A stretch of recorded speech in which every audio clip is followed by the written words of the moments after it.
Good morning, good afternoon, good evening, whatever time of day it is that you're watching or listening in, welcome back to the Martal Group Fireside Chats, where each week we sit down and discuss all things related to sales and marketing from different perspectives and angles. For this week's guest, we're joined by Mark Sewell, the VP of Growth over at Clickworker.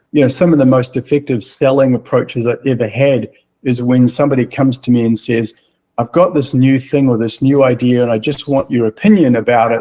And you realize at the end of it, they're actually trying to sell to you. Yep. But they made you feel special and they got your opinion and you felt like you were bought into it because you're helping fine tune this whole thing. It's really important to kind of figure out not only if your idea is unique, but how it can be made unique and how can it be optimized. I try to keep it simple so that I can kind of fail forward, do things quickly, almost trying to fail by pushing the edges and testing things out. I think that's really important. For a lot of the people listening, they're fairly young and my message is kind of go hard or go home, because this is the time to try these things when you don't have 3 kids and the wife wants you home at 5 and all this kind of stuff. Mark and I had a great conversation, but don't just take my word for it. Without further ado, let's hop right in. Welcome, everyone. So I'm joined here by Mark Sewell. Mark Sewell is the Vice President of Growth at Clickworker. Mark, if you want to start, just kind of give an introduction to yourself first, and maybe give just a little bit of a resume. That way the listeners kind of know who it is that they're getting a chance to hear from today.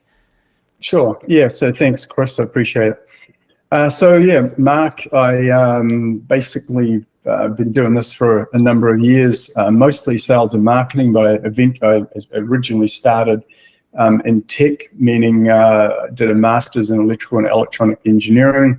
On my way to England for a job, I stopped off in Santa Barbara and fell in love with California and have been here now for a number of years. Yeah, so that's me. Clickworker is basically a crowdsourcing company. We've got about 5 million crowd workers, we call them click workers, all over the world, a digital platform, a mobile app. And what we mainly do is do just micro tasks for companies. So we serve, I think, 4 of the 5 top global tech companies, all the way down to lots and lots of small little AI startups, which is, as you can imagine, is a lot at the moment. Mm-hmm. And so we're doing little things like, mostly what we're doing is artificial intelligence, machine learning. We do kind of e-commerce, so creating product categorization, doing mystery shopping, store visits, taking images of stock, etc. We also do a lot of market research, so the click workers are often hidden in a panel for some other kind of market research or survey company. And so we're basically deploying these click workers globally all over the place. And that's most of what we do. And again, most of it's kind of AI and machine learning. So we're creating the training data to throw at these machine learning algorithms and fine tune them over time. That's basically us. I like it, and I like the play on words there with click workers. Being able to deploy click workers, like you said, that's really inventive. I love that. And talk to me, Mark, about your role as the Vice President of Growth. What does that mean specifically for Clickworker and like your day-to-day kind of responsibilities? I know we were talking a little bit beforehand that it's a little bit more on like the marketing side, but you support both marketing and sales from what I understand. So expand on that if you don't mind. Just tell me a little bit more about what that role means to Clickworker as a whole. Yeah, so really it's pretty much bread and butter sales and marketing, but trying to be innovative as well in terms of looking at some of the new ways that we can grow through artificial intelligence and different platforms and that very, very rapid evolution of kind of new ways of doing things. A lot of it is kind of standard stuff. If we say talk about outbound campaigns, it's creating your ideal customer profile, it's working with personas, it's messaging, it's picking a platform, it's optimizing the whole thing. A lot of our inbound is driven off people coming to the web forms. So we're really trying to optimize the web content. We're trying to create better content to drive up the SEO score, optimizing, Google Ads and SEM, And really, that's that kind of main parts of sales and marketing, a little bit of PR, a little bit of events. And on the sales side of it, it's just good old relationship, marketing, so to speak, or relationship based selling. And, it's connecting with prospects, finding out what their needs are, basically giving them some quotes, giving them information about the company. It's pretty much telling our story and helping them to fall in love with us, basically. Sales and marketing, in my mind, has such like a handshake kind of relationship, right? They are very intertwined with each other, but also kind of have like separate areas that they cover, right? Sales is about the actual, at least, conversation that you're having with somebody, right? Whereas marketing is about how you're having that conversation, if that makes sense. That's the way that I look at it in a way. Being able to kind of translate the two together. Yeah, and it kind of helps to kind of think in that funnel kind of concept where you've got marketing trying to look at the full world of people they could contact, and eventually getting these marketing qualified leads that fall down into kind of a sales, kind of environment, and then those get qualified, and then people start focusing in on them, and they kind of pop out the bottom either as wins or losses. Yeah, but the funnel is actually a really effective way to kind of imagine what that whole process is all about. So you talked a little bit about how Clickworker is involved with AI and machine learning and a lot of that stuff. AI and machine learning is not necessarily like a new concept, but it feels like it's been a more or less hot topic recently in the startup field, especially. But I see a lot of companies out there that are trying to harness the power of AI, ML, all that sort of stuff. And it sounds like you guys have been doing it for quite a hot minute. So I guess my question is, how do you navigate the conversations you're having with prospects, knowing that it's such a hot topic? Are you drilling down into specific things that you guys solve? Are you trying to approach it from a standpoint that says, hey, we can build whatever your pains are needing solved for? Like, how does that work for Clickworker specifically? Yeah, I guess it really depends on our client. So if you're dealing with a big tech company, they've got 45, 100, 200, 1,000 PhDs in machine learning, and they know more about it than we do. It's just literally we often get a request that says, take 5,000 or 500,000 images of this kind of scene, or say these words in multiple languages, and so their sophistication is extremely high. Then we get right down to people who send you this one-line message or request that says, I want some training data for my new machine learning algorithm, and you've got to sit down with them and even in some cases help them understand what they want. And that's again kind of sales 101. And our marketing is trying to orientate towards just picking different problems that people want to solve. It could be that they want texts created. It could be that they need images or videos created. It could be that they need speech recorded. We basically just trying to help them through that journey and ultimately give them a price, and then kind of compete with others in the market who are doing the same thing to get a good result. Yeah, that makes sense. And like I said, I think there's still a lot of opportunity out there for AI and for machine learning. And I see a lot of education happening too. I'm sure that's a little bit of what you guys are doing too, right? Is trying to educate prospects that you're reaching out to about what you truly can do with AI and machine learning and everything kind of in between. There's so many different aspects to that. Yeah, in fact, I'm sure we're using AI to create content to teach other people about AI. We've been using AI to create content to help drive up SEO scores for quite a while, and the whole thing is just getting better and better. And it's interesting that Google is still kind of knowing somehow that what content's created with AI. And somebody told me yesterday that they're finding it harder to drive up the SEO scores with good content that's created by AI, because some other AI is detecting that it is AI. So I don't know what the heck's going to happen in the future, but it won't be what it is now. That's for sure. It's interesting that you touch on that, because that's kind of where my mind was going. Is it sounds like you guys are using AI at least in some form or fashion, right? Maybe not for everything, but it sounds like you guys are using AI to create your marketing or create different pieces of content, which then your sales team or whomever is taking out into the world to do their do their sequencing or do their prospecting, or however you want to put it. What are some examples that you can think of that you've used AI for a marketing piece that's seemed to be really successful? Do you have any ones that are kind of like success stories that you like to tell? Yeah, I mean, well, the whole market is changing so quickly. So I was just at the AI4 conference, and it's really interesting to see. At the beginning, everything was about just content creation, but now the tools are, OpenAI, ChatGPT.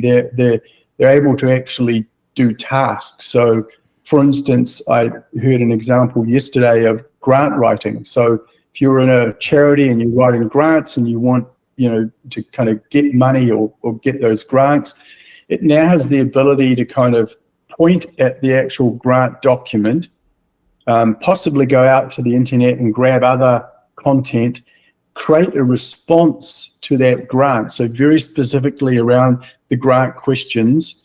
And so it's not just, it's taking actions as well as being able to actually create content. And we're just at the baby stage of that. Once that gets really, really sophisticated, you'll be able to kind of push a button and say, I want my content presented out to these 5 different channels. Wow. And I want it to be customized according to that channel.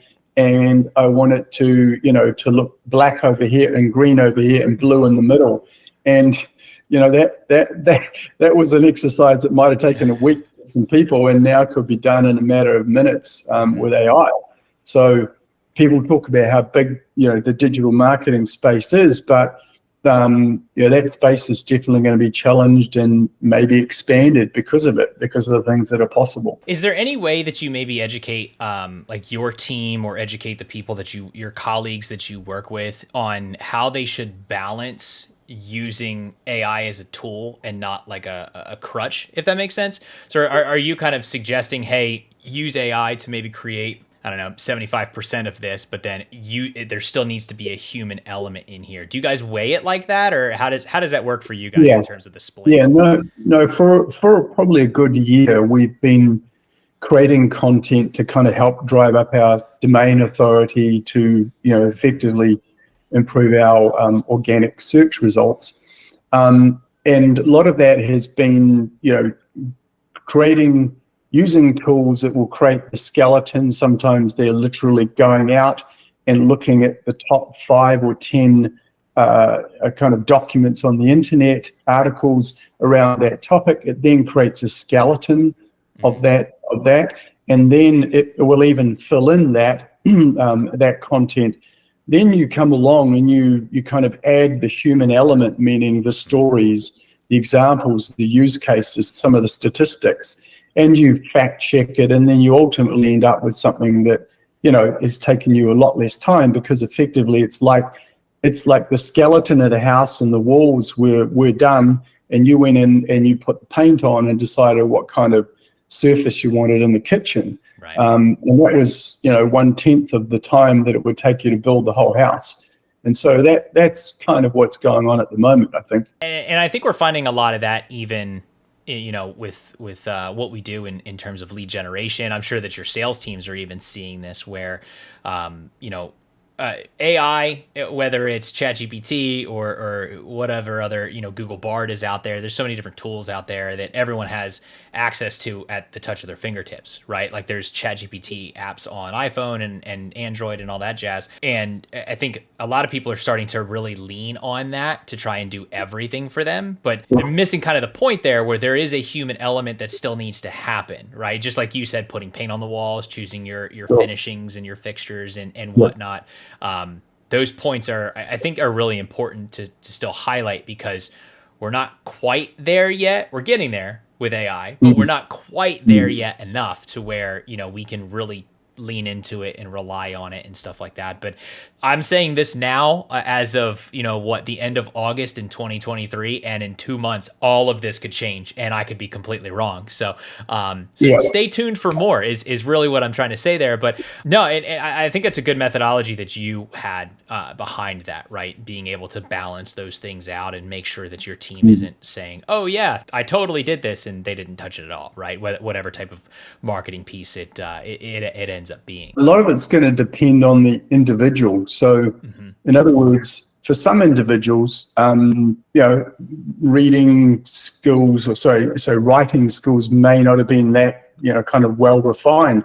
Those kind of people it's a leveler. Those people might use that tool a lot to create, even simple emails, because it's going to create good grammatical structure and correct spelling mistakes. Other people might use the tools in different ways, and particularly when you kind of study the prompt writing skills, you just realize that there's some people at a 1 out of 10 and some people at a 10 out of 10 in terms of their ability to use the tools and do things, and that's just human nature. It's been like that for a long time. So the tools will change, but the ability for different people to use them in different ways and excel or not is going to stay the same, I think. Yeah. Mark, I want to dig into some of your kind of like previous experience, if you will, and talk about some of the different roles that you had in marketing, maybe not at specific organizations, but I know that you've been in various marketing positions, growth style positions over your kind of tenured career. And I'm curious to know about your approach, right? And I'm talking about more or less like you're in a position now where it's meant to be innovative. It's driven to push a marketing team forward and kind of push the limits there, but then also coordinate with a sales team. So, talk to me kind of about your approach to your position. Are there certain things that you have to do every single day, every week? Are you a very structured person in terms of how you approach things? Are you more fly by the seat of your pants and, I need to do this now and I'll just get to this later? Like, how does that look for you on like a day-to-day basis in your approach? Sure. I guess because of my somewhat anal engineering background, I do tend to be a little bit more on the structured side. So I'm a thinker, so I'm trying to kind of understand something at time. That means I'm going to go slower than somebody who's going to run into it. But I tend to have the ability, because I understand something, to then kind of fine tune it, optimize it over time. So kind of my approach is try to get that big 10,000 foot view, fine tune things over time, but increasingly I'm trying to learn, or I am learning, to kind of move quickly, fail forward, don't over engineer things. Classic kind of marketing, A/B testing, so trying things, failing, optimizing, moving forward.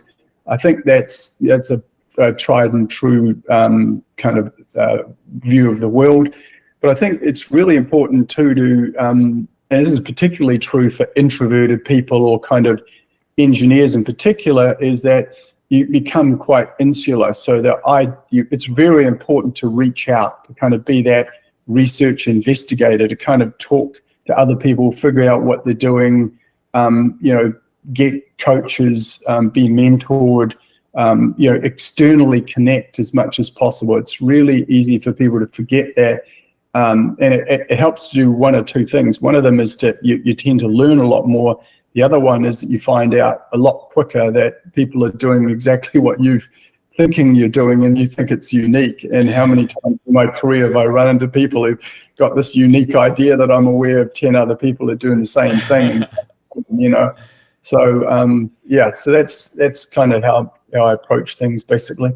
Would you say that that's kind of an approach that you've built on over your entire career? Has it been more of a shift where you've realized in different roles you have to approach things certain ways, or is that more or less like a base? I would guess, at least based on your engineering kind of background there, it sounds like you kind of have always been a more structured person in terms of like how you're approaching a specific task or role or even position. When I do the kind of personality profile things, I often strike quite in the middle, meaning I have this kind of chameleon ability to kind of adapt. So I think one of the greatest skills that you can actually have is to kind of figure out how to be a chameleon, to kind of adapt to your concept or your environment. And, you know, that helped me. Some of it's been kind of fine-tuned by the fact that I've kind of visited 60 countries. I've worked in Hong Kong, England, you know, New Zealand, Australia, America. You start to kind of see different cultures, and it challenges your way of thinking, and you realize that the way you think may not be right. So that kind of ability to kind of approach something humbly and ask lots of questions and not assume that you have your answers, and kind of learn along the way and, you know, to continue that process. So it's not something you've got to do at the beginning. You know, one of the most effective things I've ever done is a thing called Belbin, which is a kind of a personality profiling technique, which comes out of the Henley Business School in England. And they kind of profile all of these different ways you behave in a team. And they teach you that you can actually role sacrifice. So if somebody is not really good at driving the team forward, somebody whose skill might be the second or third down can kind of fill that role.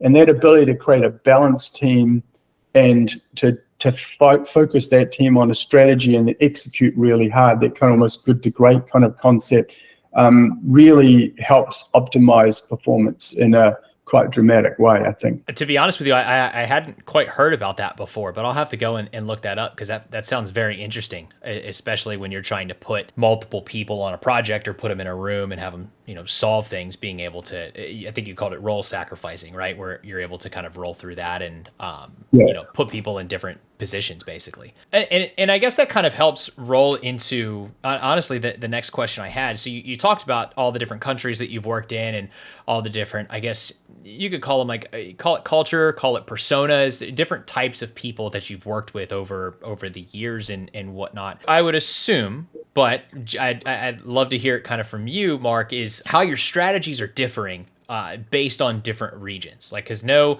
two strategies are the same, you know, between like the Americas and, let's say, you know, Europe. You know, I'm sure that there are different strategies and different approaches to what you have there. So what does that look like, and how does that process get started, I guess you could call it? Like, let's say you want to target a new region. Where do you start with that? The cultural differences are particularly relevant to sales. So I worked for 3 or so years in Hong Kong.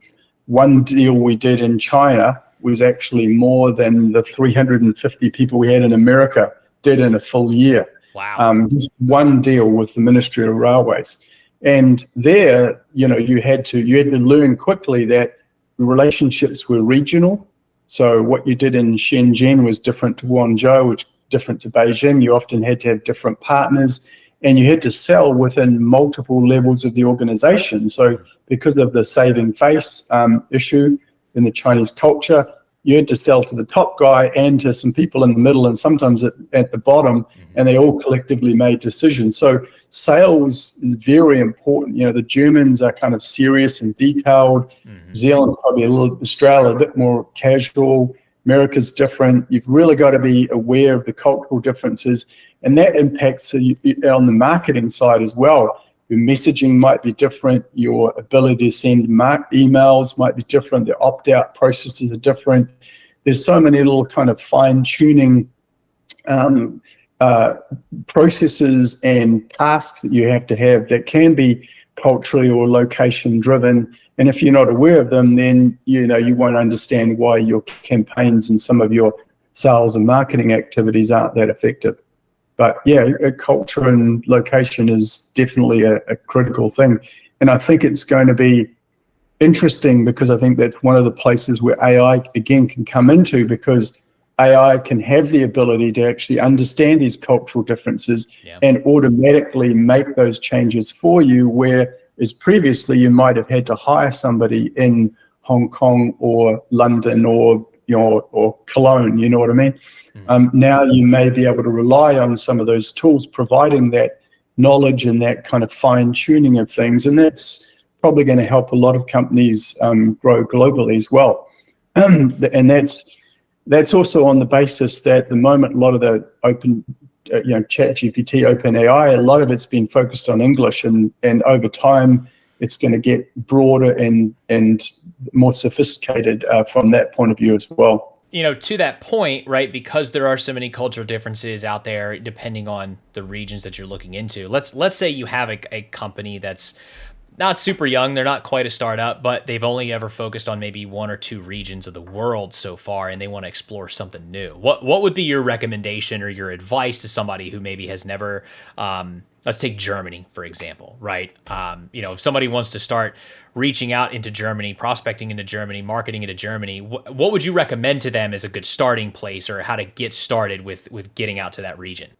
Yeah, the traditional approach was like you tried to identify somebody who was kind of in that market space and maybe call them up and ask them some questions.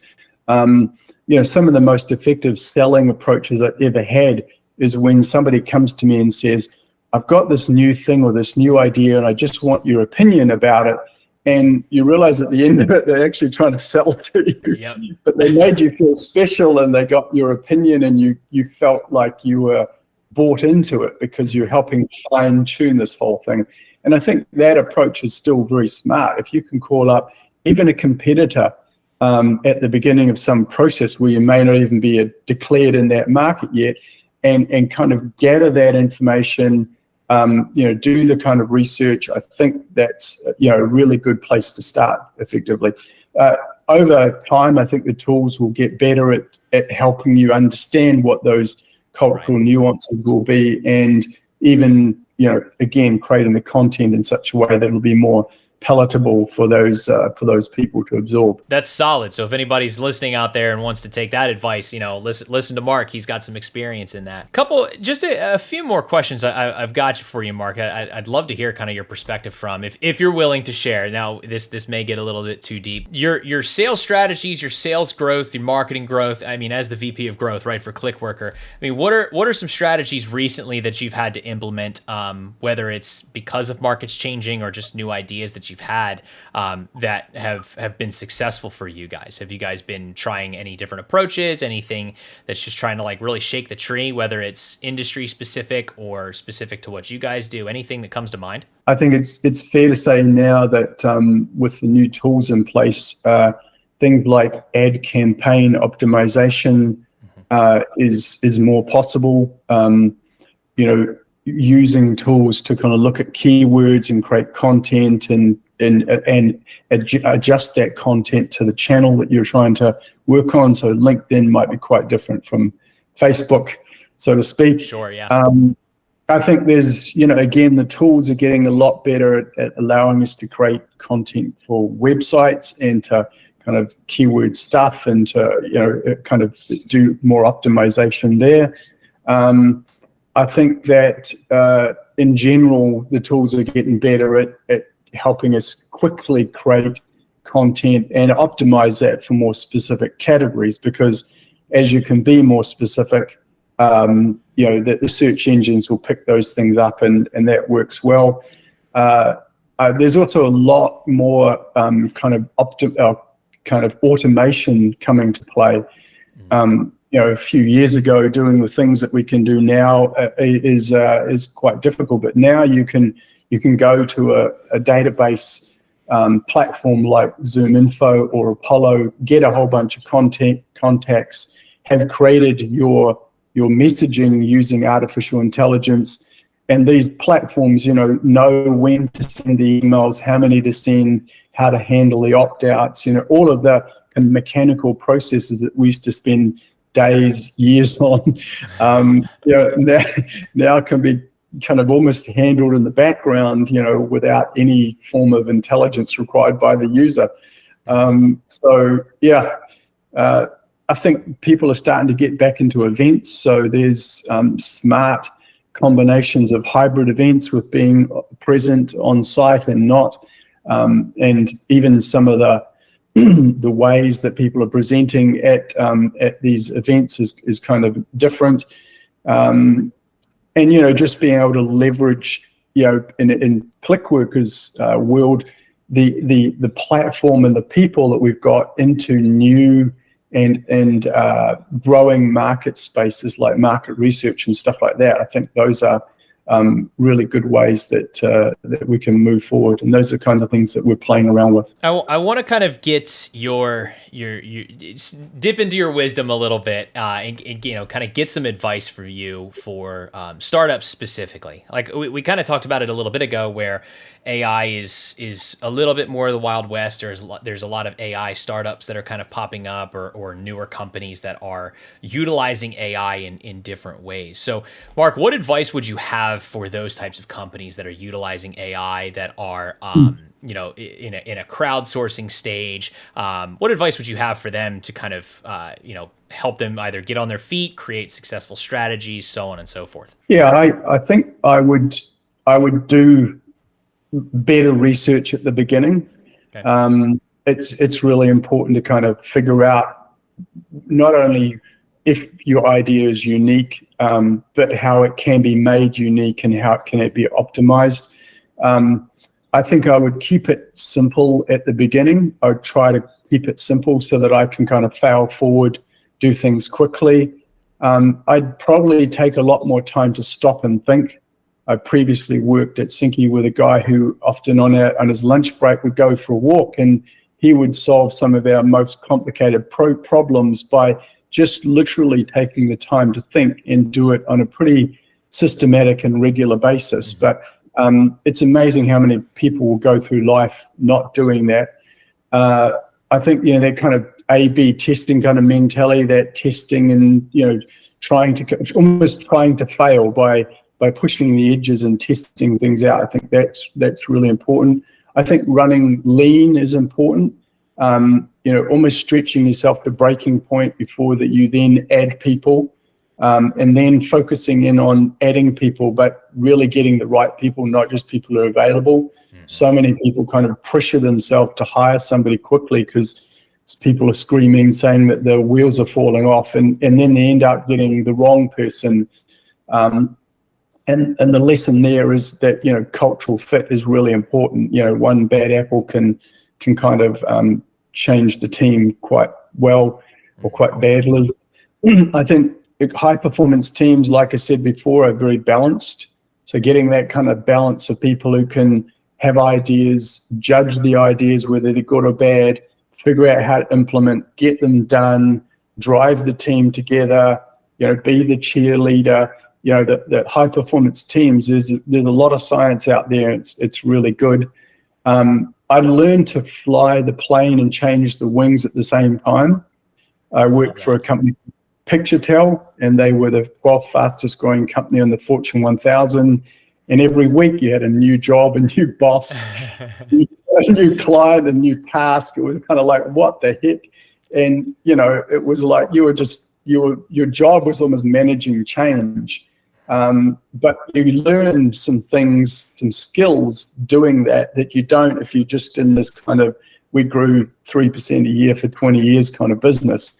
And then, for a lot of the people listening, they're fairly young, and my message is kind of go hard or go home, because this is the time to try these things when you don't have 3 kids and the wife wants you home at 5 and all this kind of stuff.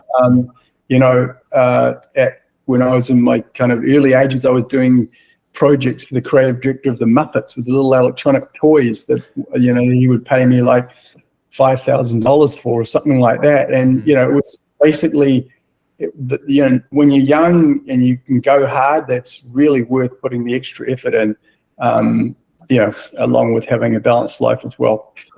I love that. I think about the things that, I used to be able to do in my sales career, and playing around with different startup ideas when I was only married, and now I'm married with 1 kid, another one on the way, and the perspective kind of shifts a little bit. So I like that idea, and I especially like the idea that you mentioned, Mark, about failing forward, failing fast, because that's what really kind of turns the wheels in terms of making it a learning experience, and how you can learn from the failures, if you want to call them that, or the mistakes, or potential opportunities, whatever spin words you want to put on it. That's how you really learn and kind of become successful at your growth stage and moving forward, really. Well, Mark, I really appreciate the conversation today and the opportunity to kind of chat with you and get to hear your perspectives on a number of different things. I want to give you the floor though, and give you maybe a minute or two if there's anything in particular you want to throw out there into the world. Any last minute kind of open topic type things you want to talk about, whether it's for you, advice,